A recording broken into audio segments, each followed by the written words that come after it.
देखिए last time पे हमने जो टॉपिक डिस्कस करा था वो था इंडक्टिव इफेक्ट। अब जो नेक्स्ट टॉपिक है वो है रेजोनेंस। तो फर्स्ट ऑफ ऑल पहले हम इसको डेफिनेशंस देखें।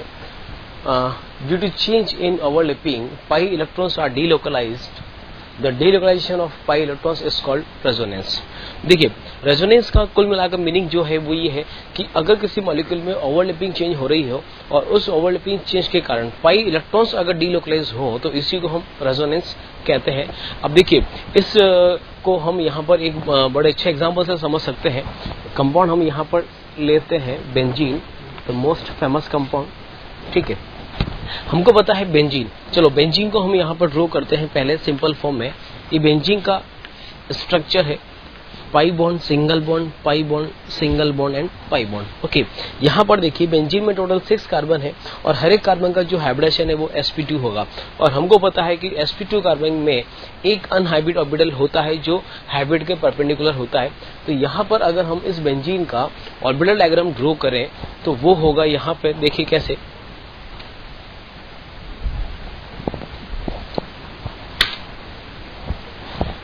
ये इस बेंजीन के इस कार्बन के पास एक अनहाइब्रिड ऑर्बिटल, सभी के पास एक एक अनहाइब्रिड ऑर्बिटल्स होंगे और ये सारे अनहाइब्रिड ऑर्बिटल्स पैरेलल होंगे, ठीक है। और हर एक अनहाइब्रिड ऑर्बिटल में एक एक इलेक्ट्रॉन भी प्रेजेंट होगा। ओके, ठीक है। अब देखिए ये सभी जो ऑर्बिटल्स हैं अनहाइब्रिड, ये सब के सब अनपेयर्ड हैं। डेफिनेटली ये पेयरिंग की टेंडेंसी रखेंगे। तो ये वाला ऑर्बिटल अगर इससे ओवरलैपिंग बनाता है तो यहाँ पर इन दोनों के बीच में बन जाएगा पाई बॉन्ड। इस तरह से पाई बॉन्ड फॉर्म होगा, क्योंकि ये वाला अगर इससे ओवरलैप्ड है तो ये वाला ऑर्बिटल इससे ओवरलैपिंग फॉर्म करेगा और अब ये वाला ऑर्बिटल इससे ओवरलैप्ड हो जाएगा। तो इस ओवरलैपिंग से कंपाउंड बनता है यहाँ पर बेंजीन। लेकिन हम देख सकते हैं यहाँ पर इस केस में कि ये जो अनहाइब्रिड ऑर्बिटल्स हैं एक दूसरे के पैरेलल है। चूंकि पैरेलल है और सभी में एक एक अनपेयर्ड इलेक्ट्रॉन है तो ये ऑर्बिटल यहाँ से इससे ओवरलैपिंग ब्रेक करके इससे ओवरलैपिंग बना लेगा। तो जब ये वाला इससे ओवरलैपिंग फॉर्म करेगा तो अब ये वाला भी इस वाले से ओवरलैपिंग ब्रेक कर लेगा, तो ये वाला भी इससे ओवरलैपिंग बना लेगा। तो नेक्स्ट इसी को हम यहाँ पर इस तरह से ड्रॉ कर सकते हैं। देखिए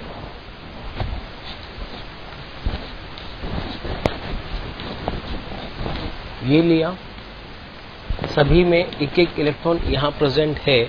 ओके, तो अब इस केस में क्या होगा, जैसा मैंने कहा कि ये वाला ऑर्बिटल अगर इससे ओवरलैपिंग ब्रेक करके इससे ओवरलैपिंग बना ले तो यहाँ पर जो अब पाई बॉन्ड फॉर्म होगा ये पाई बॉन्ड अब इस तरह से बनेगा।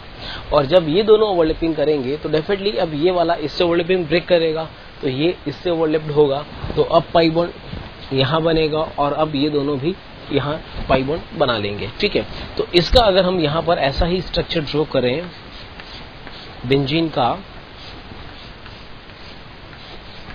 तो ये इस तरह की फॉर्म हमें मिलेगी, ठीक है। अब देखिए मेन अगर हम रेजोनेंस की बात करें तो यहाँ पर ये जो ऑर्बिटल्स हैं सभी के सभी पैरेलल हैं। पैरेलल इसलिए है बिकॉज ओवरऑल मॉलिक्यूल यहाँ पर प्लेनर है। प्लेनर इसलिए है बिकॉज हर एक कार्बन का हाइब्रिडेशन sp2 है। तो ये जो पैरेलल ऑर्बिटल्स होंगे ये ओवरलैपिंग चेंज करेंगे। इस ओवरलैपिंग चेंज करने से पहले इन दो के बीच में पाई बॉन्ड था, अब ये पाई बॉन्ड डीलोकलाइज होकर इन दो के बीच में आ गया। इसी तरह से ये पाई बॉन्ड डीलोकलाइज होकर इन दो के बीच में आ गया। तो इस ओवरलैपिंग चेंज करने के कारण जो पाई इलेक्ट्रॉन्स डीलोकलाइज्ड हुए इसी को हम रेजोनेंस कहते हैं, ठीक है। तो यहाँ पर देखिए अब ये दोनों जो है मॉलिक्यूल, ये दोनों जो यहाँ पर स्ट्रक्चर है, ये बेंजीन के स्ट्रक्चर है, इनको हम बोलते हैं रेजोनेटिंग स्ट्रक्चर, ठीक है। और एक जो कॉमन स्ट्रक्चर होता है जो इन दोनों के कंट्रीब्यूशन से बनता है उसको बोलते हैं हम रेजोनेंस हाइब्रिड। देखिए अगर किसी भी मॉलिक्यूल में रेजोनेंस हो रहा है तो उसका हम एक हाइब्रिड ड्रॉ करते हैं। और हाइब्रिड ड्रॉ करने के लिए हम देखेंगे कि रेजोनेंस में जो भी बॉन्ड पार्टिसिपेट करेगा, जो इन्वॉल्व होगा, उसको ऑलवेज हम डॉटेड लाइन से रिप्रेजेंट करेंगे और जो पार्टिसिपेट नहीं करेगा उसको ऑलवेज स्ट्रेट लाइन से हम रिप्रेजेंट करेंगे। तो बेसिकली हम देखें तो रेजोनेंस में सिर्फ और सिर्फ पाई इलेक्ट्रॉन्स ही इन्वॉल्व होते हैं। तो जो पाई इलेक्ट्रॉन्स इन्वॉल्व होंगे उसको हम डॉटेड लाइन से रिप्रेजेंट करेंगे और जो सिग्मा बॉन्ड्स होंगे, सिग्मा बॉन्ड्स रेजोनेंस में पार्टिसिपेट नहीं करते हैं तो उसको ऑलवेज हम स्ट्रेट लाइन से ही रिप्रेजेंट करेंगे। अब देखिए यहाँ पर इस केस में अगर हम देखें तो यहाँ पर इन दोनों कार्बन के बीच में पहले पाई बॉन्ड था, अब यहाँ पर पाई बॉन्ड नहीं है। इट मीन्स ये पाई बॉन्ड रेजोनेंस में इन्वॉल्व है, तो इसको हमने यहाँ डॉटेड लाइन से रिप्रेजेंट करा। सिमिलरली इन दोनों कार्बन के बीच में यहाँ पर पाई बॉन्ड नहीं है, बट यहाँ पर इन दोनों कार्बन के बीच में पाई बॉन्ड है। तो इसी तरह से यहाँ पर भी हमने एक इस तरह से डॉटेड लाइन ड्रॉ करी। तो ऐसे अगर हम देखेंगे तो इस पूरी रिंग में यहाँ पर एक डॉटेड लाइन प्रेजेंट होगी। तो यहाँ पर ये जो स्ट्रक्चर बना है इसको हम बोलते हैं resonance hybrid.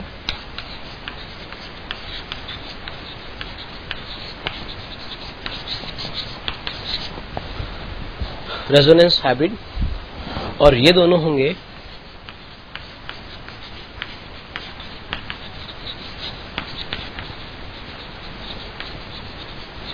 Resonating structure.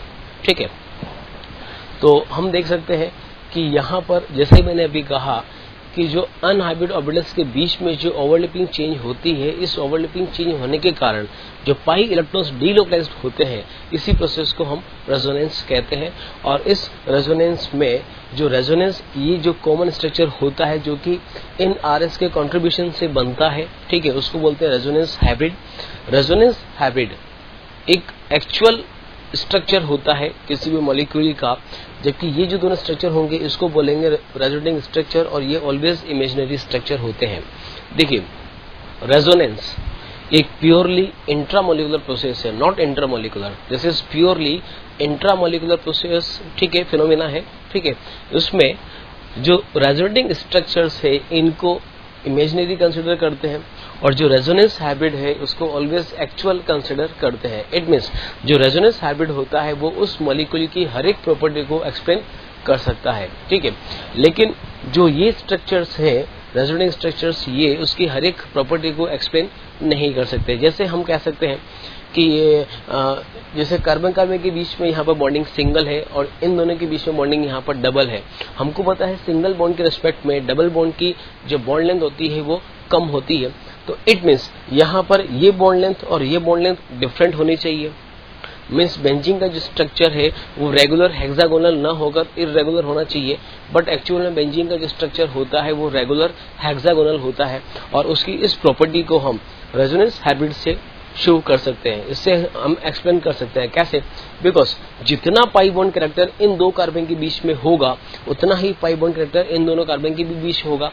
It means जितनी भी बॉन्ड लेंथ बेंजीन में होगी वो सब इक्वल होगी। तो ओवरऑल कह सकते हैं कि जो रेजोनेंस हाइब्रिड होता है ये एक एक्चुअल इसका स्ट्रक्चर होता है जो कि इसकी हर एक प्रॉपर्टी को एक्सप्लेन कर सकता है। ठीक है, तो ये तो बात हुई रेजोनेंस की कि रेजोनेंस होता क्या है। अब हम बात करते हैं कि रेजोनेंस किस किस मॉलिक्यूल में होगा और उसकी कंडीशंस क्या क्या होंगी। अब नेक्स्ट पार्ट हमारा जो होगा वो होगा conditions of resonance.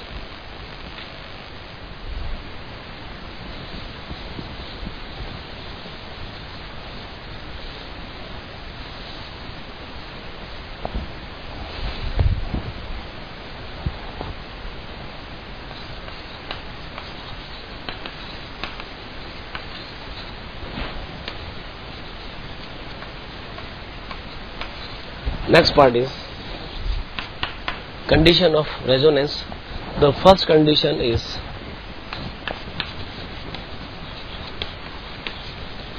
the molecule must be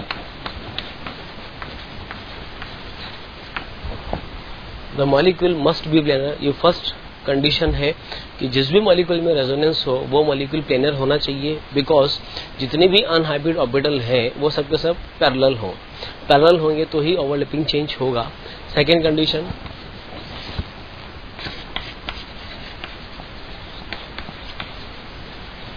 the molecule must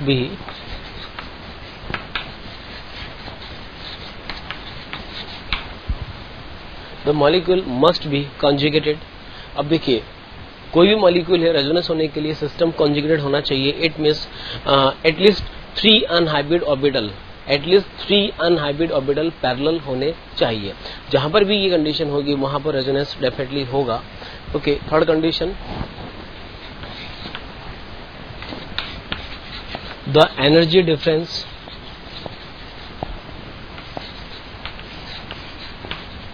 the energy difference between two resonating structure should be less.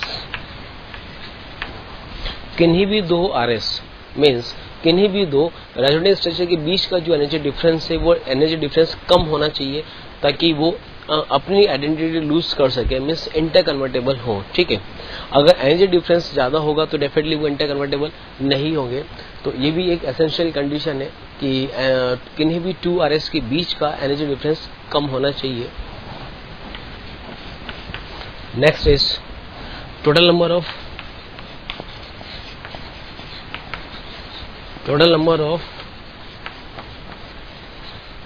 lone pair and bond pair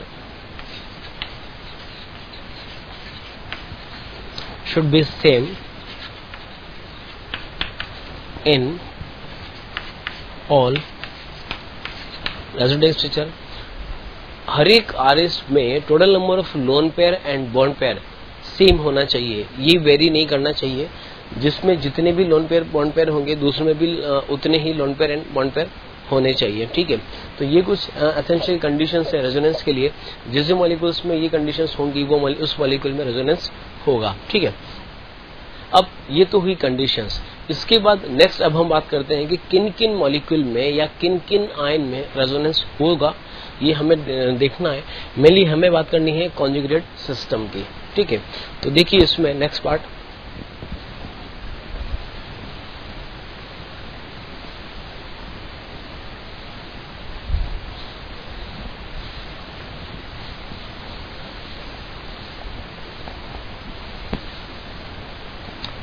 देखिए, अब हम बात करेंगे किस किस मॉलिक्यूल में रेजोनेंस हो सकता है। तो इसमें हमने फर्स्ट लिया case first, okay, that is pi bond conjugation.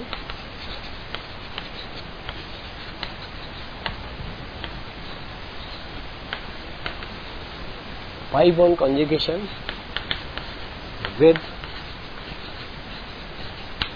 Vacant orbital.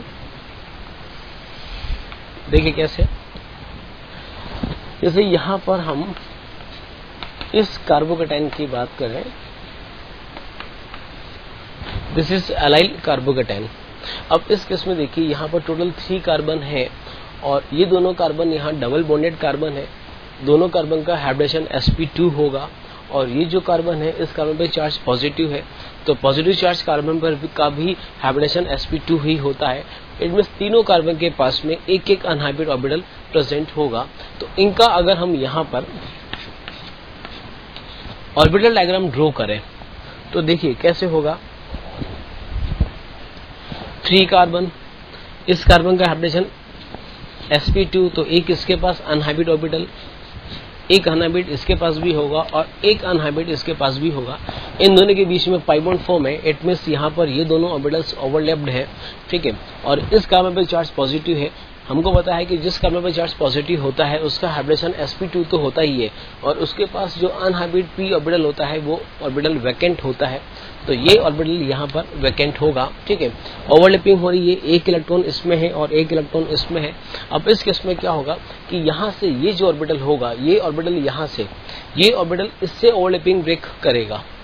ठीक है, मीन्स ये ऑर्बिटल इससे ओवरलैपिंग ब्रेक करके इससे ओवरलैपिंग बनाएगा। तो ओवरऑल हम देखें तो यहाँ पर ओवरलैपिंग चेंज ये ऑर्बिटल करेगा और इन दोनों के बीच में ओवरलैपिंग के लिए रिक्वायर्ड इलेक्ट्रॉन्स भी यही मैनेज करेगा। इसके पास एक भी इलेक्ट्रॉन नहीं है, इस ओवरलैपिंग के लिए 2 इलेक्ट्रॉन्स रिक्वायर्ड है। ये दोनों ही इलेक्ट्रॉन्स यही ऑर्बिटल मैनेज करेगा। कैसे करेगा? सिंपल है कि एक इलेक्ट्रॉन तो इसका अपना खुद का और ये इसका भी एक इलेक्ट्रॉन लेकर इसको इलेक्ट्रॉन दे दे। ठीक है, तो यहां से ये इलेक्ट्रॉन इन दोनों के बीच में डीलोकलाइज हो जाएंगे। तो नेक्स्ट इसका जो RS होगा वो बनेगा C सिंगल बॉन्ड C, ये अनहाइब्रिड ऑर्बिटल। ठीक है, ओके, ये दोनों इलेक्ट्रॉन्स यहाँ से यहाँ पर डिलोकलाइज हो गए, तो अब इनके बीच में यहाँ पर पाई बॉन्ड फॉर्म होगा और ये जो होगा ये ऑर्बिटल यहाँ पर वैकेंट हो जाएगा। तो कुल मिलाकर हम देख रहे हैं कि यहाँ पर पाई बॉन्ड के कॉन्जुगेशन में वैकेंट ऑर्बिटल है, तो डेफिनेटली ये पाई बॉन्ड्स यहाँ पर डिलोकलाइज होंगे तो ये नेक्स्ट इसका स्ट्रक्चर बनेगा। तो यही जो चीज है वो है रेजोनेंस। ठीक है, अब इसको हम यहाँ पर ड्रॉ कैसे करें? देखिए, अगर इसको सिंपल फॉर्म में हम समझना है तो हमें कहेंगे कि कभी भी पाई बॉन्ड किसी वैकेंट ऑर्बिटल के कॉन्जुगेशन में है तो pi bond always vacant orbital की तरफ डिलोकलाइज होगा। इसको सिंपल फॉर्म में हम यहाँ पर रिप्रेजेंट कर सकते हैं, ये पाई बॉन्ड है, ये पाई बॉन्ड वैकेंट की तरफ डिलोकलाइज होगा तो नेक्स्ट इसका जो RS बनेगा वो हो जाएगा CH2 plus single bond CH and double bond CH2। तो ये हुए इसके टू रेजोनेटिंग स्ट्रक्चर।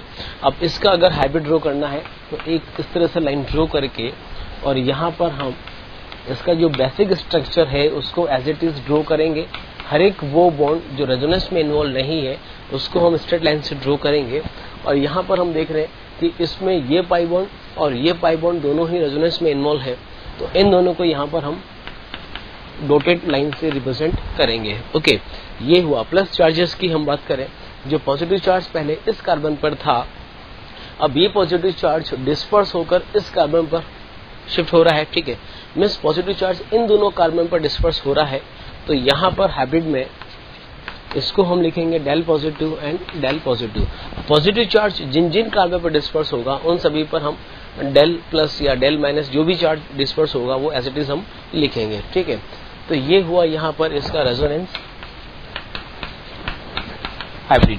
ठीक है, तो हम देख सकते हैं कि जब भी पाई बॉन्ड के कॉन्जुगेशन में कोई वैकेंट ऑर्बिटल है तो डेफिनेटली पाई बॉन्ड डिलोकलाइज होता है। तो ये हुआ first condition, that is pi bond conjugation with vacant orbital. इसमें हम और भी एग्जांपल ले सकते हैं, देखिए कैसे।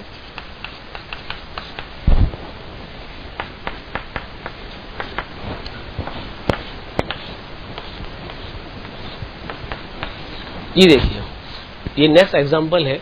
इसमें यहाँ पर 2 पाई बॉन्ड्स गिवन है और एक पॉजिटिव चार्ज है। डेफिनेटली पॉजिटिव चार्ज है तो वैकेंट ऑर्बिटल होगा ही सही। अब इस केस में यहाँ पर क्या होगा, सबसे पहले ये जो पाई बॉन्ड है ये पाई बॉन्ड डिलोकलाइज होकर यहाँ पर आएगा तो नेक्स्ट जो RS बनेगा वो हो जाएगा पॉजिटिव चार्ज। ठीक है, ये इसका सेकंड RS हुआ। अब हम देखेंगे इस पॉजिटिव के कॉन्जुगेशन में ये पाई बॉन्ड आ गया है, तो अब ये पाई बॉन्ड इस पॉजिटिव की तरफ डिलोकलाइज होगा इस तरह से, यहाँ पर डिलोकलाइज हुआ तो नेक्स्ट जो RS बनेगा वो हो जाएगा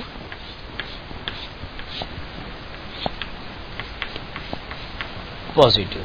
ठीक है, तो हम देख सकते हैं कि इस केस में इसके टोटल नंबर ऑफ RS यहाँ पर 3 होंगे और इसका अगर हम हाइब्रिड ड्रॉ करें तो हाइब्रिड इसका बनेगा, सभी के बीच में यहाँ पर इस तरह से डॉटेड लाइन होंगी और हम देख रहे हैं कि जो पॉजिटिव चार्ज है ये पॉजिटिव चार्ज पहले इस कार्बन पर था, देन इस पर डिस्पर्स हुआ और फिर यहाँ पर आया।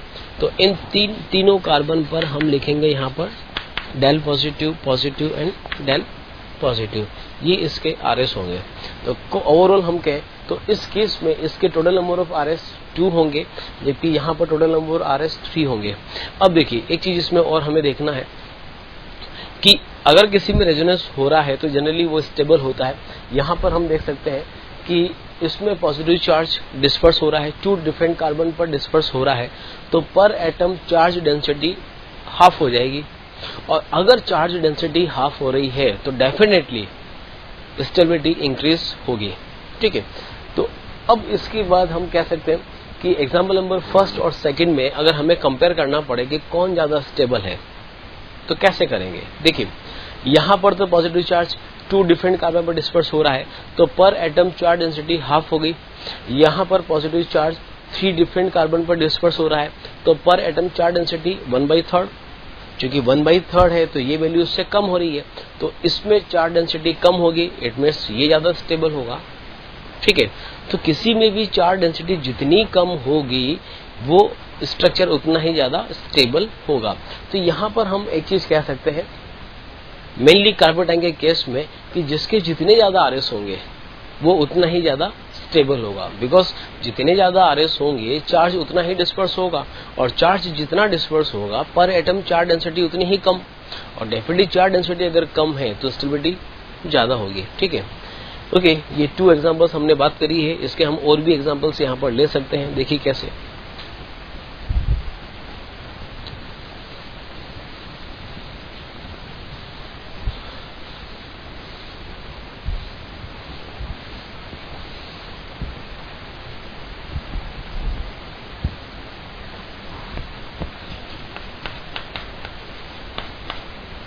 Example number 3,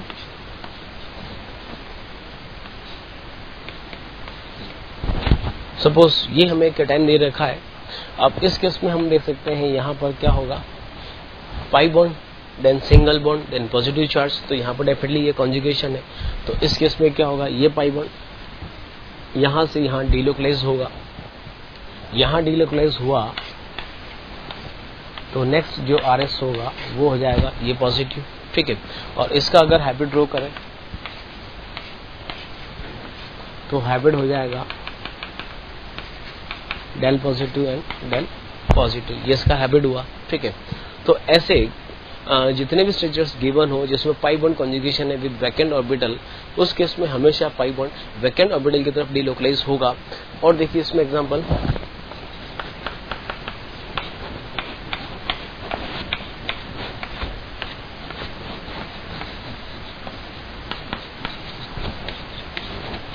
this is most important example of resonance, this is benzyl carbocation. अब इस केस में देखिए स्टार्टिंग कहाँ से होगी, पॉजिटिव के कॉन्जुगेशन में यहाँ पर ये पाई बॉन्ड आ रहा है, तो सबसे पहले ये पाई बॉन्ड इस तरह से डीलोकलाइज होगा, यहाँ से यहाँ पर डीलोकलाइज होगा, तो डेफिनेटली ये बनेगा डबल बॉन्ड CH2, यहाँ पे चार्ज होगा positive. Okay, and 2 double bonds जो हैं वो रिमेनिंग एज इट इज हम ड्रॉ करेंगे। ओके, इसके बाद नेक्स्ट स्टेप में देख सकते हैं कि यहाँ पर जो पॉजिटिव चार्ज वो इस पाई बॉन्ड के कॉन्जुगेशन में है, तो अब ये पाई बॉन्ड यहाँ से यहाँ पर डीलोकलाइज होगा। ओके, तो नेक्स्ट जो आरएस इसको हम ड्रॉ करेंगे वो हो जाएगा यहाँ पर पाई बॉन्ड, देन यहाँ पर चार्ज पॉजिटिव। ओके, और ये pi bond as it is हम ड्रॉ कर सकते हैं। इसके बाद हम देख सकते हैं कि ये जो पाई बॉन्ड होगा ये पाई बॉन्ड इसके कॉन्जुगेशन में होगा, तो नेक्स्ट आरएस जो होगा वो बनेगा यहाँ पर double bond, then positive charge, remaining groups को हम एज इट इज ड्रॉ कर सकते हैं CH2, then pi bond. Okay, और लास्ट अब इसके कॉन्जुगेशन में यहाँ पर ये पाई बॉन्ड है, तो फिर से ये पाई बॉन्ड यहाँ से यहाँ पर डीलोकलाइज होगा, और जो फाइनल इसका आरएस होगा वो हो जाएगा CH2, देन प्लस, और यहाँ पे डबल और ये डबल। तो ये हुए यहाँ पर बेंजाइल कार्बोकेटाइन के डिफरेंट आरएस। इसमें हम देख सकते हैं यहाँ पर अगर हम इसको ABCD कंसिडर करें, ABC D एंड E, ठीक है, हम देख सकते हैं यहाँ पर A और E दोनों इक्विवेलेंट हैं बट नॉट आइडेंटिकल। इस चीज को हमें समझना है कि A और E इक्विवेलेंट तो है बट आइडेंटिकल नहीं है। आइडेंटिकल क्यों नहीं है? क्योंकि यहाँ पर जो डबल बॉन्ड है वो इन दोनों कार्बन के बीच में है, जबकि यहाँ पर डबल बॉन्ड इन दोनों कार्बन के बीच में, तो पाई बॉन्ड की पोजीशन चेंज हो रही है। इट मीन्स दोनों आइडेंटिकल तो नहीं है बट इक्विवेलेंट है, दोनों देखने में एक जैसे लग रहे हैं। तो हम ये कह सकते हैं A इक्वल्स टू E।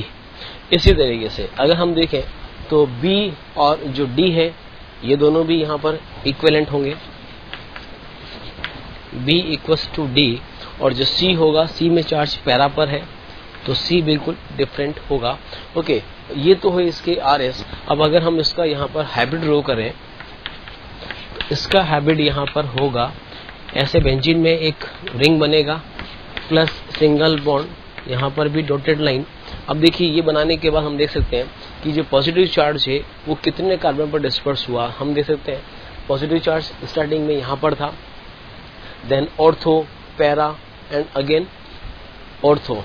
तो यहाँ पर हम लिखेंगे डेल पॉजिटिव, ये भी पॉजिटिव एंड ये भी डेल पॉजिटिव। तो यहाँ पर हम देख सकते हैं कि इसमें जो पॉजिटिव चार्ज है वो 4 डिफरेंट कार्बन पर डिस्पर्स हो रहा है। तो ये इस टाइप के जो केटायन है उसमें हम इस तरह से रेजोनेंस बना सकते हैं। यहाँ पर एक चीज हमें और समझना है, वो ये है कि हैबिट में अगर हम देखें तो जितना पॉजिटिव चार्ज बेंजाइलिक कार्बन पर है उतना ही पॉजिटिव चार्ज दोनों ऑर्थो पर होगा और उतना ही चार्ज पैरा पर भी होगा। इससे एक चीज क्लियर होती है, वो क्या? रेजोनेंस डिस्टेंस पर डिपेंड नहीं करता है। जबकि हमने आई इफेक्ट में पढ़ा था कि आई इफेक्ट जो होता है वो डिस्टेंस पर डिपेंड करता है, बट रेजोनेंस डिस्टेंस पर डिपेंड नहीं करता है। जितना रेजोनेंस ऑर्थो पर होगा एज इट इज उतना ही रेजोनेंस पैरा पर भी होगा। इट मींस ये डिस्टेंस फ्री इफेक्ट है। आई बात समझ? ठीक है। अब देखिए, मैंने आपसे कहा था कि ये जो केस है, ये केस है यहाँ पर पाई bond conjugation with vacant orbital. Orbital vacant होना चाहिए, जिसके पास भी वैकेंट ऑर्बिटल होगा उसमें पाई बॉन्ड डिलोकलाइज होगा। तो हमको पता है कि जहां पर प्लस चार्ज होता है उस प्लस वाले के पास तो वैकेंट ऑर्बिटल होता ही है, तो इन सभी में रेजोनेंस होगा।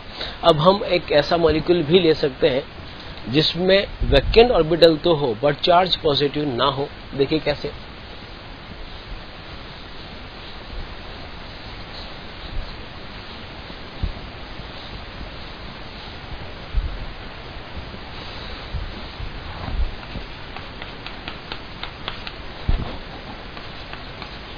Example is CH2 double bond CH and BH2। अब इस केस में देखिए, यहां पर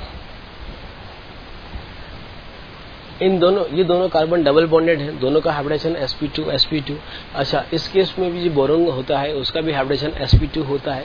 तो इट मीन्स sp2 है तो इसके पास एक वैकेंट ऑर्बिटल प्रेजेंट होगा। तो इस केस में ये जो पाई बॉन्ड होगा वो यहां से इस तरफ डिलोकलाइज होगा, इसलिए स्ट्रक्चर बनेगा CH2 CH डबल बॉन्ड, यहाँ हो जाएगा BH2। ओके, अब इस केस में ये न्यूट्रल एटम है, न्यूट्रल के पास एक पाई इलेक्ट्रॉन डिलोकलाइज हो रहा है, तो इस पे चार्ज होगा नेगेटिव और इस पे चार्ज हो जाएगा पॉजिटिव। ठीक है, ये हुए इसके RS। अब इसमें अगर हम इसका रेजोनेंस हैबिट ड्रॉ करें तो वो होगा, यहाँ पर डॉटेड लाइन होगी, यहाँ पर भी डॉटेड लाइन, इस पे चार्ज डेल पॉजिटिव होगा और जबकि इस पे चार्ज डेल नेगेटिव होगा। कैसे लिया ये हमने? देखिए, सबसे पहले इस कार्बन के इस ये जो मॉलिक्यूल है इसका ये जो स्ट्रक्चर है इसमें इस पे चार्ज न्यूट्रल है जबकि इस वाले में चार्ज पॉजिटिव हुआ है, तो ओवरऑल चार्ज कैसा होगा? Neutral positive. तो इसको हमने लिखा यहाँ पर डेल पॉजिटिव। ओके, जबकि हम बोरोन की बात करें, बोरोन में यहाँ पर चार्ज 0 है, यहाँ पे चार्ज नेगेटिव हो रहा है, तो अब चार्ज क्या होगा? Neutral negative. तो ओवरऑल इस पे चार्ज क्या हो जाएगा? यहाँ पर डेल नेगेटिव। तो ये हुआ फर्स्ट केस हमने लिया था pi bond conjugation with vacant orbital. Vacant orbital positive में भी हो सकता है और वैकेंट ऑर्बिटल किसी न्यूट्रल एटम में भी हो सकता है। ठीक है, इसके बाद जो सेकंड केस हम लेंगे रेजोनेंस का, सेकंड कॉन्जुगेशन होगा, वो होगा pi bond conjugation with odd electron. देखिए कैसे।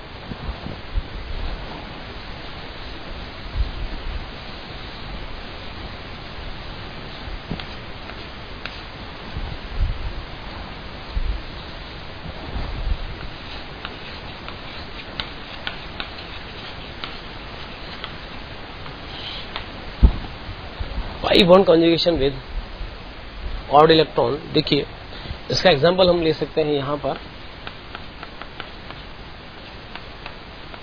CH2 double bond CH and CH2 dot, this is allyl free radical. अब इस केस में देखिए यहाँ पर कॉन्जुगेशन कैसे होगा? Pi bond single bond and dot दे रखा है, ऑड इलेक्ट्रॉन है, तो इस कार्बन का भी हाइब्रिडेशन यहाँ पर sp2 होगा तो इसके पास एक अनहाइब्रिड ऑर्बिटल होगा, उस अनहाइब्रिड ऑर्बिटल में सिर्फ एक ही इलेक्ट्रॉन होगा। ठीक है, अब इस केस में हम कह सकते हैं कि यहाँ से इसमें इसका इलेक्ट्रॉन इस तरफ डिलोकलाइज होगा, इन दो में से पाई के 2 इलेक्ट्रॉन में से एक इलेक्ट्रॉन इस तरफ आकर दोनों मिलकर पाई बॉन्ड बनाएंगे और यहाँ जो एक इलेक्ट्रॉन बचेगा वो इलेक्ट्रॉन इस कार्बन पर शिफ्ट हो जाएगा। तो नेक्स्ट इसका जो RS बनेगा वो होगा CH2 dot single bond CH and double bond CH2, ये होगा। तो अब इस केस में देखिए ये भी रेजोनेंस हुआ बिकॉज यहाँ पर पाई बॉन्ड क्या हो रहा है? डिलोकलाइज हो रहा है, तो इसको भी हम रेजोनेंस ही कहेंगे। और भी इसके हम एग्जांपल ले सकते हैं यहाँ पर, जैसे ये लिया हमने,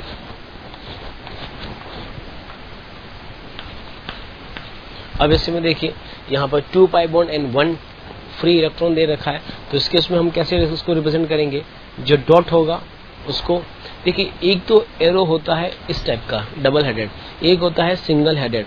इसका मतलब ये है कि इसमें 2 इलेक्ट्रॉन्स डीलोकलाइज हो रहे हैं, जबकि इसमें सिर्फ एक ही इलेक्ट्रॉन डीलोकलाइज हो रहा है।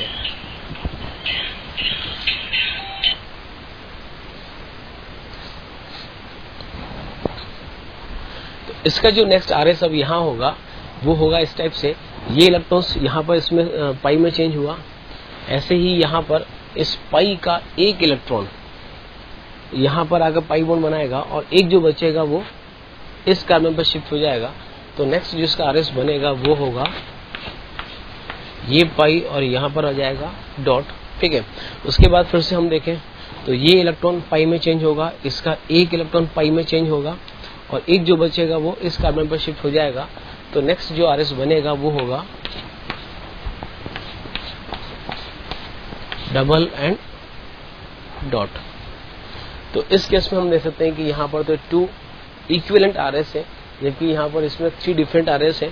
3 में से भी अगर हम देखें तो फर्स्ट एंड लास्ट तो इक्विवेलेंट होगा, बट सेकेंड वाला डिफरेंट होगा। तो ये सेकेंड केस हुआ पाई bond conjugation with odd electron. Next जो कंडीशन है इसकी वो होगी पाई bond conjugation with lone pair.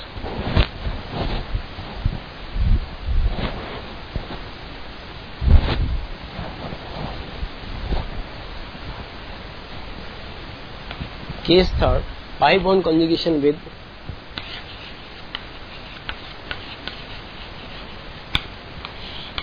Pi bond conjugation with lone pair.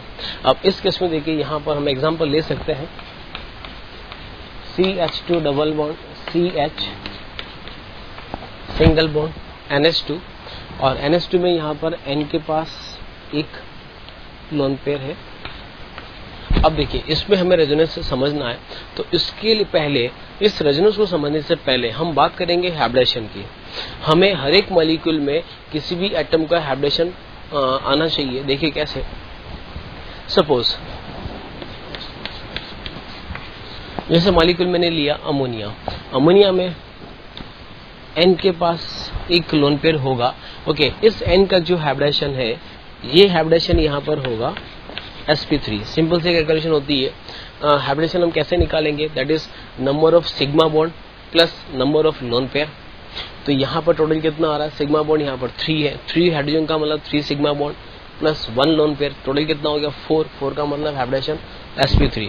और अगर sp3 कार्बन है तो जो लोन पेयर होगा, ये लोन पेयर यहाँ पर sp3 ऑर्बिटल में प्रेजेंट होगा, ठीक है। इसी तरह से हम और भी बात कर सकते हैं यहाँ पर, जैसे मैंने लिया CH3 CH2 NH2 and lone pair. अब देखिए इसमें ये कार्बन सिंगल बॉन्डेड है, ये भी sp3 होगा, ये कार्बन भी सिंगल बॉन्डेड है, ये भी sp3 होगा, और ये N है, ये N भी यहाँ पर sp3 ही होगा। इस N का हाइब्रिडेशन sp3 है, तो जो लोन पेयर होगा वो लोन पेयर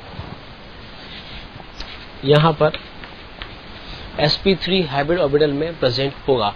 लेकिन अगर स्ट्रक्चर कुछ ऐसा दे रखा हो, CH2 double bond CH and single bond NH2 and lone pair. अब देखिए ये कार्बन sp2 है और ये कार्बन भी sp2 है। अगर sp2 कार्बन से अटैच्ड एटम के पास में अगर लोन पेयर है, तो उस एटम का हाइब्रिडेशन कभी भी sp3 नहीं हो सकता है। ये अपना हाइब्रिडेशन चेंज करके sp3 से चेंज करके sp2 में कन्वर्ट हो जाएगा। तो यहाँ पर इस N का हाइब्रिडेशन sp3 ना होकर sp2 होगा। अब अगर sp2 है तो इस N के इस नाइट्रोजन के पास में टोटल हाइब्रिड ऑर्बिटल होंगे 3 और एक होगा अनहाइब्रिड। 3 हाइब्रिड से यहाँ पर ये तीनों सिग्मा बॉन्ड बन जाएंगे, और जो अनहाइब्रिड होगा उस अनहाइब्रिड में ये लोन पेयर चला जाएगा। तो ये लोन पेयर यहाँ पर होगा p ऑर्बिटल में, p अनहाइब्रिड ऑर्बिटल में। तो इससे एक चीज हमको क्लियर होती है कि अगर कोई भी लोन पेयर कंटेनिंग एटम किसी मल्टीपल बॉन्डेड एटम से डायरेक्टली अटैच्ड हो। देखिए कैसे, कोई भी लोन पेयर कंटेनिंग एटम किसी मल्टीपल बॉन्डेड एटम से, मल्टीपल बॉन्डेड का मतलब आइदर डबल बॉन्ड और ट्रिपल बॉन्ड से अगर डायरेक्टली अटैच्ड है तो ये इसका हाइब्रिडेशन कभी भी sp3 नहीं होगा, ये अपना हाइब्रिडेशन चेंज करके sp2 में कन्वर्ट हो जाएगा। ऐसा क्यों होगा? क्योंकि sp2 में आने से इसका लोन पेयर अब हाइब्रिड में न होकर अनहाइब्रिड में होगा, और जैसे ये अनहाइब्रिड में होगा अब ये लोन पेयर यहाँ पर इस पाई बॉन्ड के कॉन्जुगेशन में आ जाएगा। कॉन्जुगेशन में आने से ये रेजोनेंस शो करेगा। तो देखिए यहाँ पर अब हम बात कर रहे थे इस वाले एग्जांपल्स की, इसमें इस n का हाइब्रिडेशन sp2 होगा, तो ये जो लोन पेयर होगा ये लोन पेयर यहाँ पर अनहाइब्रिड में होगा। ठीक है, अनहाइब्रिड में होगा तो अब इसमें डीलोकलाइजेशन कैसे होगा? ये लोन पेयर पाई बॉन्ड की तरफ डीलोकलाइज होगा और ये जो पाई बॉन्ड होगा वो इस कार्बन पर शिफ्ट हो जाएगा एज ए लोन पेयर। तो नेक्स्ट जो RS इसका बनेगा वो हो जाएगा CH2 single bond CH double bond NH2। क्योंकि न्यूट्रल एटम लोन पेयर दे रहा है तो इस पे चार्ज होगा पॉजिटिव, और न्यूट्रल एटम पर पाई इलेक्ट्रॉन्स शिफ्ट हो रहे हैं तो इस पे चार्ज हो जाएगा नेगेटिव। ये इसका RS होगा। और इसका अगर हम हाइब्रिड ड्रॉ करें तो हाइब्रिड इसका बनेगा CH2CH NH2 डॉटेड लाइन, इस पे चार्ज डेल नेगेटिव, इस पे चार्ज डेल पॉजिटिव। तो ये हुआ case third, lone pair pi bond conjugation with lone pair. तो ऐसे केसेस में अगर पाई बॉन्ड किसी लोन पेयर के कॉन्जुगेशन में हो तो लोन पेयर हमेशा पाई बॉन्ड की तरफ डीलोकलाइज होगा। और भी इसमें एग्जांपल ले सकते हैं यहाँ पे,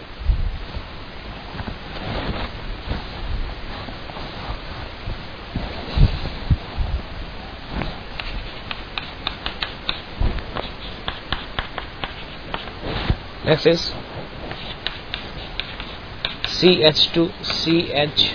CH2 double bond CH single bond CH2 and charge negative. This is allied carbon ion. अब इसमें देखिए यहाँ पर कार्बन है, इस कार्बन का हाइब्रिडेशन भी sp2 हो जाएगा। ओके, तो लोन पेयर यहाँ पर अनहाइब्रिड में होगा, अनहाइब्रिड में होगा तो लोन पेयर पाई में चेंज होगा और ये पाई बॉन्ड इस कार्बन पर डीलोकलाइज हो जाएगा। तो नेक्स्ट RS जो बनेगा वो हो जाएगा CH2 minus CH and double bond CH2। ठीक है, दोनों इक्विवेलेंट RS होंगे और इसका जो हाइब्रिड बनेगा वो होगा CH2CH CH2 dash del negative del negative, ये हो जाएगा। तो इस तरह से हम देख सकते हैं कि कहीं पर भी अगर पाई बॉन्ड के कॉन्जुगेशन में लोन पेयर है तो ऑलवेज जो लोन पेयर होगा वो पाई बॉन्ड की तरफ डीलोकलाइज होगा। इसका एक फेमस एग्जांपल और भी है, देखिए कैसे।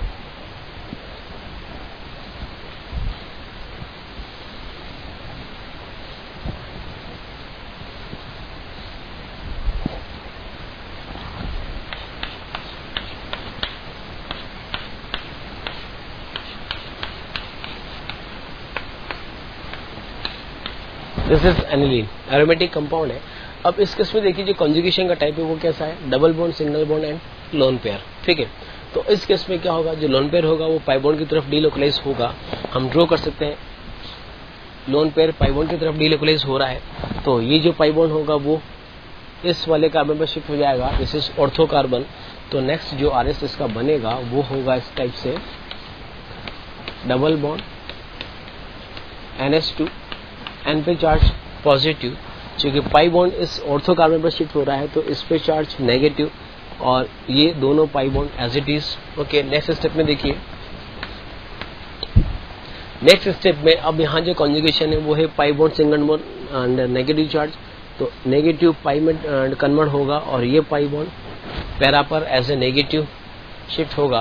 तो नेक्स्ट जो RS होगा वो बनेगा double bond NH2 positive then double bond negative charge और ये pi bond as it is होगा। इसके बाद फिर से हम देख सकते हैं कि ये जो नेगेटिव होगा वो नेगेटिव अब यहाँ पर फिर से पाई में कन्वर्ट होगा और ये पाई बॉन्ड ऑर्थो पर डीलोकलाइज होगा। नेक्स्ट RS बनेगा इसका डबल बॉन्ड NH2 पॉजिटिव इस पे चार्ज नेगेटिव, यहाँ डबल, और ये pi bond as it is.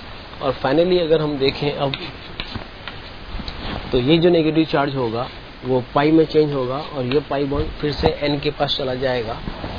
तो नेक्स्ट RS जो होगा वो हो जाएगा फिर से NH2 और ये पाई बॉन्ड, और इसके पास फिर से एक लोन पेयर आ जाएगा। ठीक है, तो ये एनिलीन में रेजोनेंस हुआ।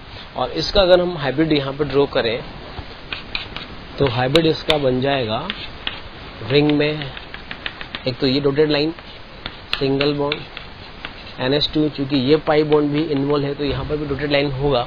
इसमें हम देखें तो N पर, नाइट्रोजन पर ओवरऑल चार्ज क्या रहा, N पर चार्ज या तो न्यूट्रल था या फिर पॉजिटिव था, तो ओवरऑल N पे चार्ज हो जाएगा यहाँ पर del positive. Okay, benzene ring की हम बात करें तो इस ऑर्थो पे चार्ज नेगेटिव, पैरा पर नेगेटिव और फिर से ऑर्थो पे नेगेटिव, तो ये हो जाएगा डेल नेगेटिव एंड नेगेटिव। अब देखिए ये हुआ बेंजीन का रेजोनेंस हाइब्रिड। इसमें हम देख सकते हैं कि NH2 यहाँ पे इलेक्ट्रॉन्स रिलीज कर रहा है तो बेंजीन पे इलेक्ट्रॉन डेंसिटी इंक्रीज हो रही है, और ये डेंसिटी बेंजीन के हर एक कार्बन पर इंक्रीज नहीं हो रही है, पर्टिकुलर ऑर्थो पर और पैरा पर ही इंक्रीज हो रही है। बिकॉज ऑर्थो और पैरा ग्रुप ही ऐसे एटम ऐसी पोजीशन होती है जो कॉन्जुगेशन में होता है, मेटा पोजीशन कॉन्जुगेशन में नहीं होता है। अगर कभी भी बेंजीन पर इलेक्ट्रॉन डेंसिटी इंक्रीज हो या डिक्रीज हो, ऑलवेज ये इफेक्ट सिर्फ ऑर्थो पे और पैरा पर ही होगा, मेटा पर कभी भी इफेक्ट नहीं होता है। अच्छा, जितना इफेक्ट ऑर्थो पर होगा एज इट इज उतना ही इफेक्ट पैरा पर भी होगा, बिकॉज जैसा कि मैंने पहले भी कहा कि रेजोनेंस जो इफेक्ट है वो डिस्टेंस पर डिपेंड नहीं करता है। ठीक है, और इसी बेस पर हम ऐसे और भी कई सारे एग्जांपल्स ले सकते हैं। जैसे ये एग्जांपल हमने लिया CH2 माइनस, एक ये भी हम ले सकते हैं, दिस इज फेनोक्साइड आयन। तो जैसा रेजोनेंस हमने यहाँ पर बात करी एज इट इज वैसा ही रेजोनेंस हम इसमें भी ड्रॉ कर सकते हैं। इसमें हम देखेंगे इस कार्बन पे चार्ज नेगेटिव है, तो नेगेटिव चार्ज इस कार्बन से इन दोनों ऑर्थो पे और पैरा पर डिस्पर्स होगा। सेम वही केस इस फेनोक्साइड आयन में भी होगा। इसके भी अब हम यहाँ पर RS ड्रॉ कर सकते हैं। तो ये था case number 3, that is pi bond conjugation with vacant orbital. The next conjugation is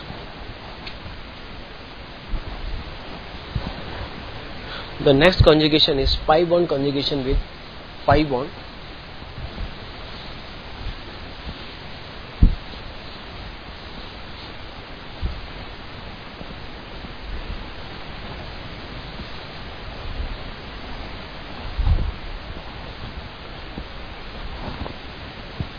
next is fourth case, pi bond conjugation with pi bond। देखिए इस केस में जैसे एग्जांपल हम ले सकते हैं यहाँ पर CH2CH double bond CH2। Now this compound is one three butadiene. इसमें अगर हम देखें, इसका अगर ऑर्बिटल डायग्राम हम ड्रॉ करें तो ये इस टाइप से बनेगा। ठीक है, चारों ही कार्बन यहाँ पर sp2 हाइब्रिडाइज्ड है, हर एक कार्बन के पास एक एक अनहाइब्रिड होगा और ये इस टाइप से ओवरलैप्ड होंगे। क्योंकि चारों ही अनहाइब्रिड यहाँ पर पैरेलल है तो ये भी ओवरलैपिंग चेंज कर सकते हैं। कैसे करेंगे, देखिए इसका पाई बॉन्ड इस वाले कार्बन पर शिफ्ट हो जाए तो इस पे चार्ज नेगेटिव, ये पॉजिटिव, जैसे ये पॉजिटिव होगा यहाँ से ये पाई बॉन्ड इनके बीच में डीलोकलाइज हो जाएगा। तो नेक्स्ट जो RS बनेगा वो हो जाएगा CH2 plus single bond CH double bond CH and single bond CH2 minus. ठीक है, मीन्स यहाँ पर हम इसको ऐसे ड्रॉ कर सकते हैं कि ये पाई बॉन्ड इस पर डीलोकलाइज हो और ये पाई बॉन्ड इनके बीच में आ जाए। ठीक है, तो ये RS बनेगा। इसका एक और हो सकता है वो क्या कि ये पाई बॉन्ड इस पर शिफ्ट हो जाए और यहाँ से पाई बॉन्ड इसके बीच में आ जाए। तो एक RS और पॉसिबल होगा इसका, वो हो जाएगा CH2 minus CH double bond CH and CH2 positive. तो टोटल हम कह सकते हैं कि जो ब्यूटाडाइन कंपाउंड है इसके टोटल 3 RS प्रेजेंट होंगे। देखिए अगर pi bond same type atoms के बीच में अगर प्रेजेंट है तो डीलोकलाइजेशन किसी भी एक तरफ हो सकता है, राइट में भी हो सकता है और लेफ्ट में भी हो सकता है। लेकिन अगर पाई बॉन्ड डिफरेंट एटम्स के बीच में प्रेजेंट हो तो उस केस में डीलोकलाइजेशन सिर्फ और सिर्फ उसी एटम की तरफ होगा जिसकी इलेक्ट्रोनेगेटिविटी ज़्यादा हो। फॉर एग्जांपल जैसे ये हमने एग्जांपल लिया CH2CH single bond CH double bond O। अब इस केस में देखिए यहाँ पर पाई bond single bond pi bond conjugation तो है, लेकिन ये पाई बॉन्ड यहाँ पर कार्बन और ऑक्सीजन के बीच में है, तो इस केस में डीलोकलाइजेशन सिर्फ और सिर्फ ऑक्सीजन की तरफ ही होगा। ये पाई बॉन्ड O पे जाएगा तो ये पाई बॉन्ड यहाँ पर आएगा, ये बनेगा इस केस में CH2 plus CH double bond CH और ये हो जाएगा यहाँ पर O माइनस। ठीक है, तो ये हुआ इसमें कॉन्जुगेशन। तो अभी तक हम जो डिस्कस कर चुके हैं, हम लोग 4 केस अब तक डिस्कस कर चुके हैं। फर्स्ट केस जो था वो था pi bond conjugation with vacant orbital, second था pi bond conjugation with odd electron, third case था pi bond conjugation with lone pair, और एक केस हमने ये लिया pi bond conjugation with pi bond. ठीक है, इसमें हम और भी केसेस ले सकते हैं, देखिए कैसे।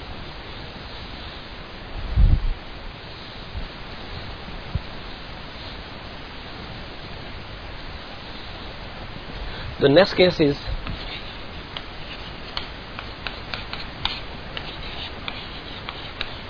that is back bonding।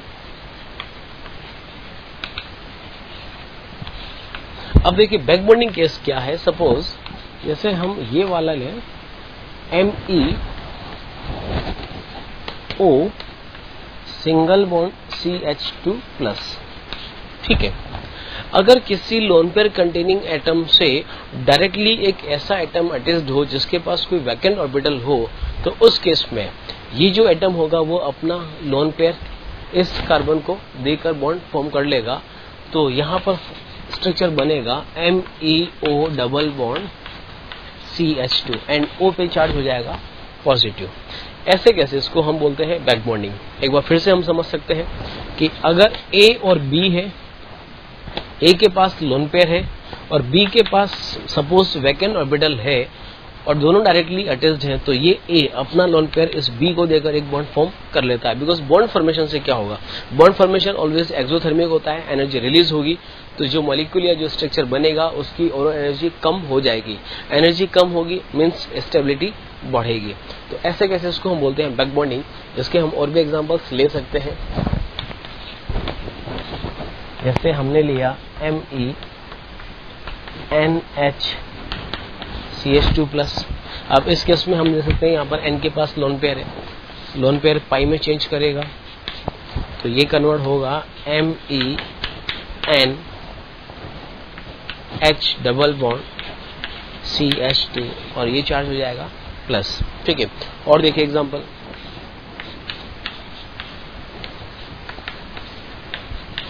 ये वाला कैसे ले हम, यहाँ पर ऑक्सीजन है, अटैच्ड एटम पर चार्ज पॉजिटिव, पॉजिटिव का मतलब वैकेंट ऑर्बिटल है, लोन पेयर पाई में कन्वर्ट होगा तो ये फॉर्म आएगी यहाँ पर इस टाइप से। ठीक है, और O पे चार्ज हो जाएगा positive.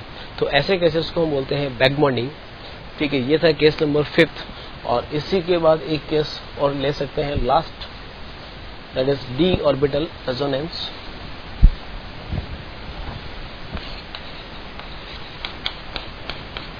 Next is D orbital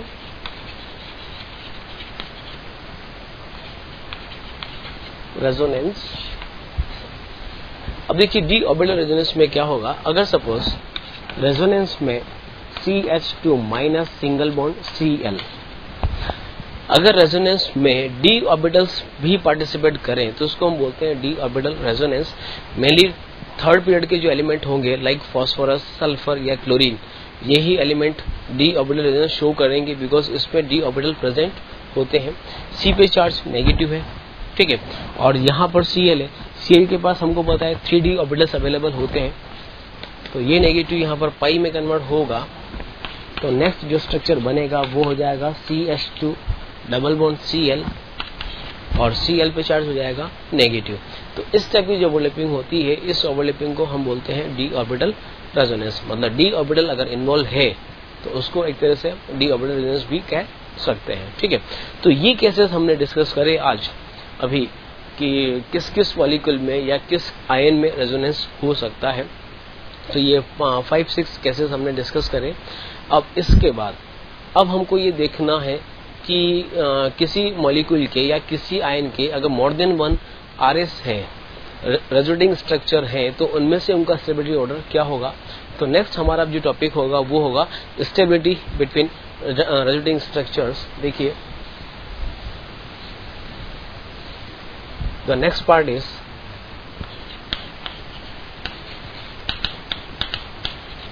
stability of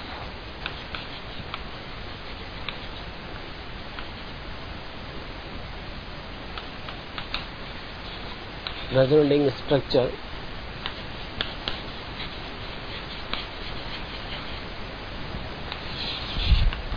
अब देखिए, अगर डिफरेंट RS गिवन है, हमको ये चेक करना है कि कौन ज्यादा स्टेबल है, कौन अनस्टेबल है। उसके लिए हमें कुछ एक पॉइंट्स की यहाँ पर बात करनी होगी। वो पॉइंट्स क्या हैं पहले हम उसको देख लें। फर्स्ट पॉइंट देखिए,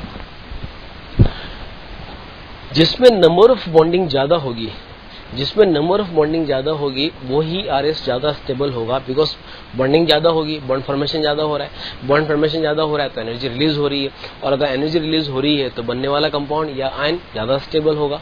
तो यहां पर लिख सकते हैं हम first point, resonating structure having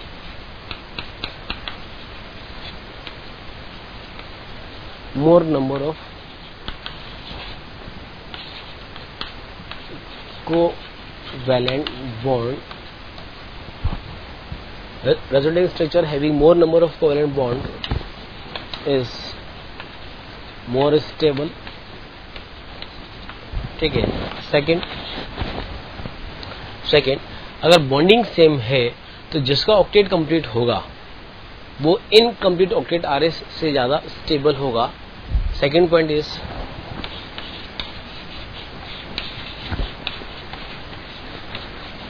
complete octet RS will be more stable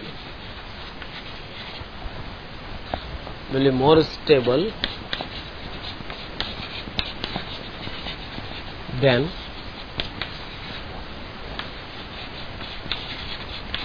incomplete octet RS। ठीक है, तो 2 RS है, अगर बॉन्डिंग सेम है तो जिसका ऑक्टेट कंप्लीट होगा वो इनकम्प्लीट ऑक्टेट RS से ज्यादा होगा। ठीक है, नेक्स्ट इज, ठीक है, in case of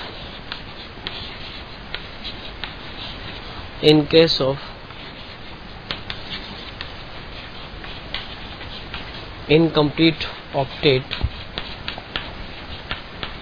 RS, negative charge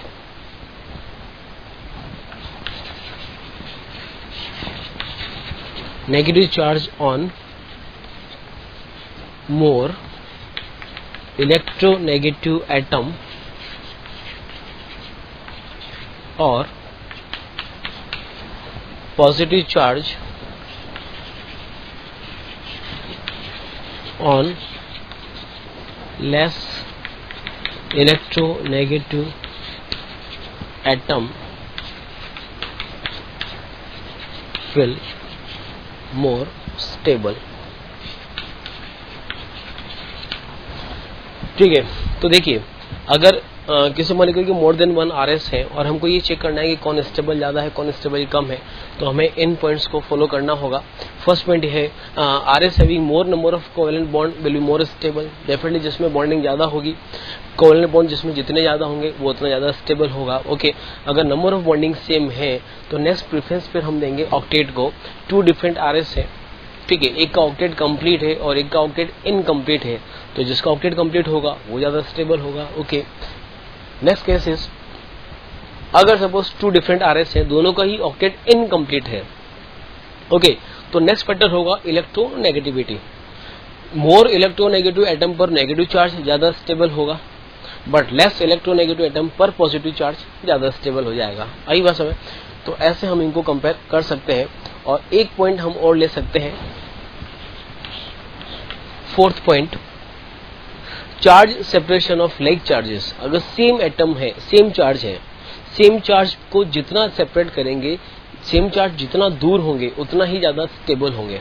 और अपोजिट चार्ज जितना क्लोज होंगे, जितना नजदीक होंगे, उतने ही ज्यादा स्टेबल हो जाएंगे। ठीक है, तो इन पॉइंट्स की बेसिस पर हम यहाँ पर कुछ एग्जांपल्स लेंगे जिसको हमें कंपेयर करना है कि उनका स्टेबिलिटी ऑर्डर क्या होगा। देखिए,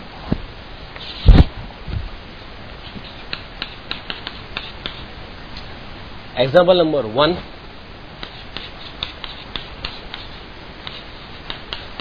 HCOOH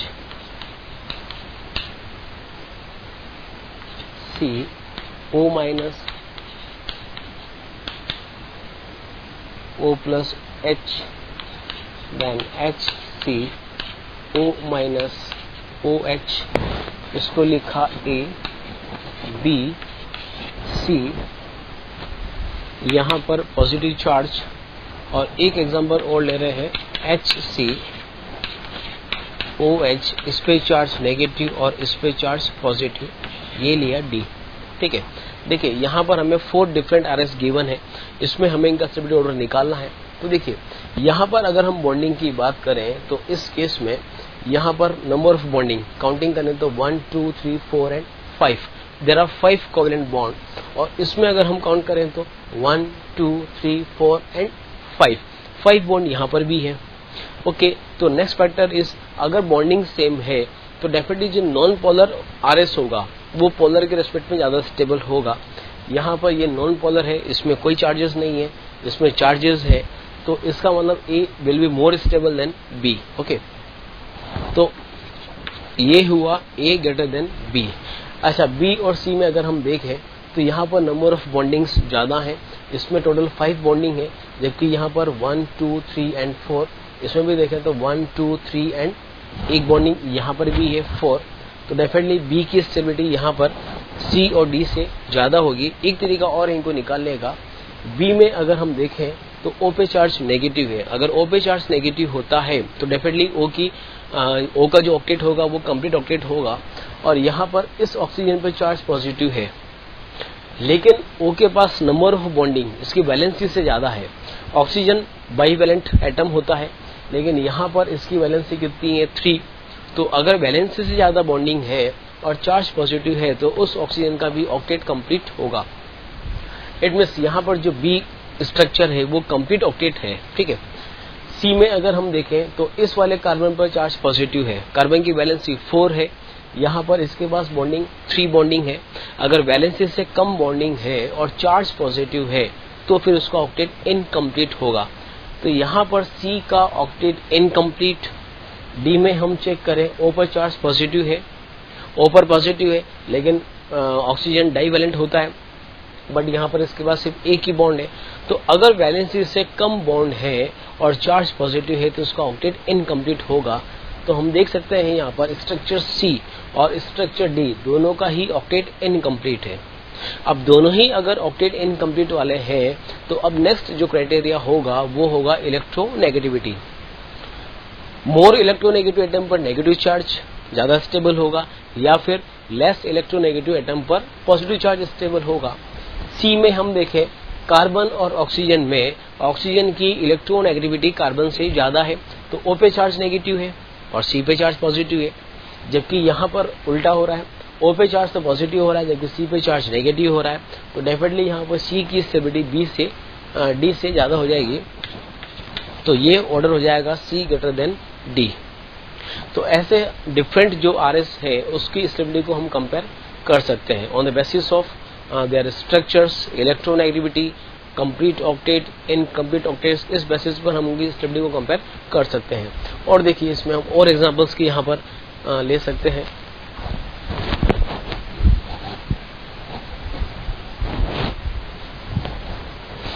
जैसे हमने लिया MEO single bond CH2 plus, और यहाँ पर ले रहे हैं MEO double bond CH2 plus. अब देखिए इस केस में यहाँ पर C पे चार्ज पॉजिटिव है, यहाँ पर O पे चार्ज पॉजिटिव है। अब एक बहुत बड़ा कंफ्यूजन है जो हम लोगों को जनरली रहता है कि हमको ये आइडिया होता है कि ऑक्सीजन पे पॉजिटिव चार्ज अनस्टेबल होता है। क्यों? बिकॉज ऑक्सीजन की इलेक्ट्रोनेगेटिविटी ज़्यादा है। लेकिन देखिए ऐसा नहीं है, ऑक्सीजन पे पॉजिटिव चार्ज स्टेबल हो भी सकता है और नहीं भी हो सकता है, डिपेंड करेगा कि हम उसको कंपेयर किससे कर रहे हैं। यहाँ पर देखिए इस कार्बन के पास चार्ज पॉजिटिव है, इस कार्बन का ऑक्टेट इनकम्प्लीट है, जबकि यहाँ पर ऑक्सीजन पे चार्ज पॉजिटिव तो है बट इसका ऑक्टेट कंप्लीट है। कंप्लीट क्यों है? बिकॉज इसके पास 3 बॉन्ड्स है, बैलेंस से ज्यादा है, तो कंप्लीट ऑक्टेट है, तो यहाँ पर स्टेबल बी ज्यादा होगा। O पे चार्ज पॉजिटिव है, होना अनस्टेबल चाहिए बट स्टेबल है। क्यों? क्योंकि ऑक्टेट कंप्लीट है। तो प्रेफरेंस यहाँ पर हम देंगे ऑक्टेट को, ना कि इलेक्ट्रोनेगेटिविटी को। अगर दोनों का ऑक्टेट सेम होता तो हमारा क्राइटेरिया होता इलेक्ट्रोनेगेटिविटी, या फिर दोनों का ही ऑक्टेट इनकम्प्लीट होता तो भी हमारा क्राइटेरिया होता है electronegativity. It means electronegativity factor हम तभी लेंगे जब दोनों की कैटेगरी सेम हो, या तो दोनों कंप्लीट हो या दोनों इनकम्प्लीट ऑक्टेट आरएस हो। लेकिन अगर एक कंप्लीट ऑक्टेट आरएस है और दूसरा इनकम्प्लीट ऑक्टेट आरएस है, तब हम इलेक्ट्रोनेगेटिविटी फैक्टर नहीं लेंगे। उस केस में हम लेंगे उनका ऑक्टेट, जिसका ऑक्टेट कंप्लीट होगा वो ज्यादा स्टेबल होगा। ठीक है, और एग्जांपल्स हम ले सकते हैं यहाँ पर, जैसे हमने लिया यहाँ पर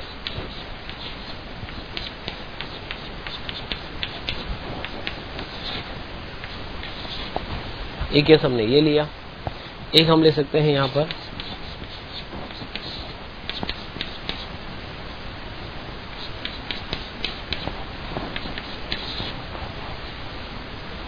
इस केस में देखिए ये 2 डिफरेंट आरएस है, हमें कंपेयर करना है कि कौन ज्यादा स्टेबल है। तो देखिए यहाँ पर हमें ये चीज देखना है कि किस चीज का डिफरेंस है। इस पर N पे चार्ज पॉजिटिव है, यहाँ पर भी N पे चार्ज पॉजिटिव है, दोनों सेम है। ओके, यहाँ पर इस N पे चार्ज नेगेटिव है, यहाँ पर C पे चार्ज नेगेटिव है, तो डिफरेंस यहाँ पर आ रहा है एटम का। यहाँ पर इस N पे चार्ज नेगेटिव है, जबकि यहाँ पर इस कार्बन पे चार्ज नेगेटिव है। अब देखिए हमें पहले चेक करना है ऑक्टेट। अगर दोनों का ऑक्टेट सेम है तो नेक्स्ट जो क्राइटेरिया होगा वो होगा इलेक्ट्रोनेगेटिविटी। यहाँ पर देखिए N पे चार्ज नेगेटिव है, डेफिनेटली इसका ऑक्टेट कंप्लीट है। अच्छा, C पे भी चार्ज नेगेटिव है, इसका भी ऑक्टेट कंप्लीट है, सभी का ऑक्टेट कंप्लीट है। तो अब जो नेक्स्ट क्राइटेरिया होगा वो हो जाएगा इलेक्ट्रोनेगेटिविटी। नाइट्रोजन की इलेक्ट्रोनेगेटिविटी कार्बन के रेस्पेक्ट में ज्यादा है, तो इसका मतलब N पर नेगेटिव चार्ज ज्यादा स्टेबल होगा, तो यहाँ पर स्टेबिलिटी हो जाएगी A ग्रेटर देन B। तो ऐसे ही इन पॉइंट्स के आधार पर हम लोग जितने भी आरएस दे रखे हों डिफरेंट टाइप के, उनको हम कंपेयर कर सकते हैं। ठीक है, तो फर्स्ट जो क्राइटेरिया होगा वो हो जाएगा नंबर ऑफ बॉन्डिंग। अगर बॉन्डिंग सेम है तो जो नॉन पोलर होगा वो पोलर से ज्यादा स्टेबल होगा। सेकेंड जो क्राइटेरिया है वो है कंप्लीट ऑक्टेट। थर्ड क्राइटेरिया है इलेक्ट्रोनेगेटिविटी, और लास्ट में एक और मैं बताया चार्ज सेपरेशन। लाइक चार्जेस जितना क्लोज होंगे उतना अनस्टेबल होंगे। इस तरह से हम डिफरेंट आरएस की स्टेबिलिटी को कंपेयर कर सकते हैं। ठीक है, अब इसके बाद जो नेक्स्ट हमारा अब टॉपिक होगा वो होगा एप्लीकेशंस पार्ट।